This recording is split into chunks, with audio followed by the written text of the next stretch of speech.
You know, having 3 consecutive number ones on Billboard for the album, it was just, it's like a dream come true. I mean, I've been doing this for a long time in the music industry as a solo artist, but for it to happen as a soundtrack and to have worked on a soundtrack for a film, I've only done that one other time for The Hunting Ground. For this, it was just so special. And you know, you never know what people are going to latch on to. But this music is so different than what's out there right now. And I feel so happy and I feel so honored. And it was really a labor of love. You know, it was so awesome watching Bradley Cooper go into the studio all the time and work and work. And he learned how to play guitar and he took voice lessons and he was in the studio writing his own music with Lucas Nelson and The Promise of the Real. That's Jackson Maine's band in the movie. And, you know, we just had this incredible time. And what's wonderful about it is that, you know, the character that he created, you know, it really came from him. Nobody told him how to be. You know, that's really the true musician inside of him. It's beautiful. And it was a wonderful experience. You know, I think some of what was really special about recording this music was that we had to craft how it was all going to make sense together, because there is an arc. You know, the music in this movie is like a character in a way. It's not a movie with music in it.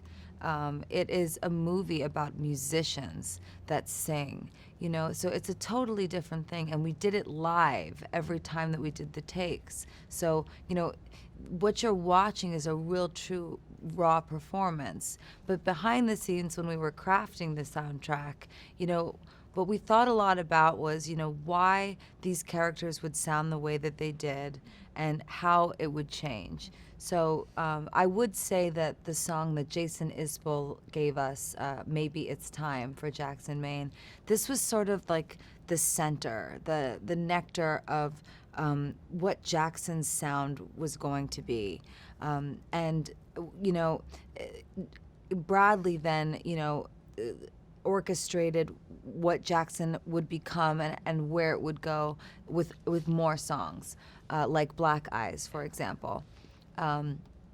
But with Allie, you know, what I was thinking about was, okay, so in the beginning of the film, we, you know, hear her sing, you know, a little bit of Somewhere Over the Rainbow as she's walking up the ramp, you know, taking the trash out. We hear her sing La Vie en Rose. We know this woman loves theater, but she's not singing her own songs.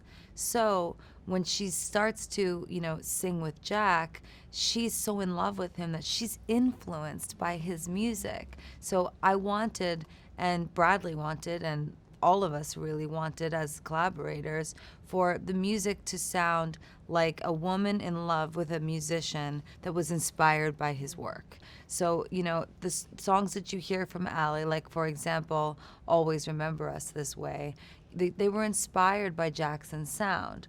And then as, you know, Allie, you know, starts to morph and change in the movie, we knew that we wanted there to be a change in her.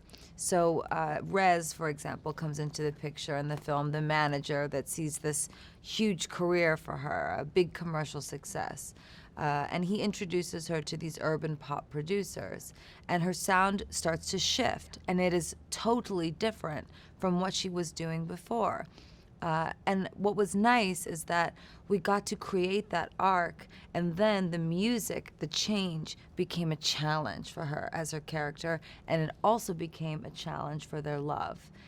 You know, how does one maintain their authenticity when they are faced with an obstacle, a new medium of musical genre?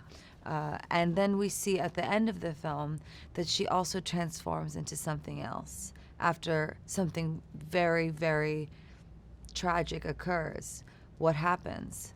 And I think that last song, you know, is very special because it's unlike any of the other songs on the soundtrack. and it shouldn't be like them because she's in a new place, and that's when I believe, you know, the star was really born in the film. It's when she had the bravery and the courage to persevere.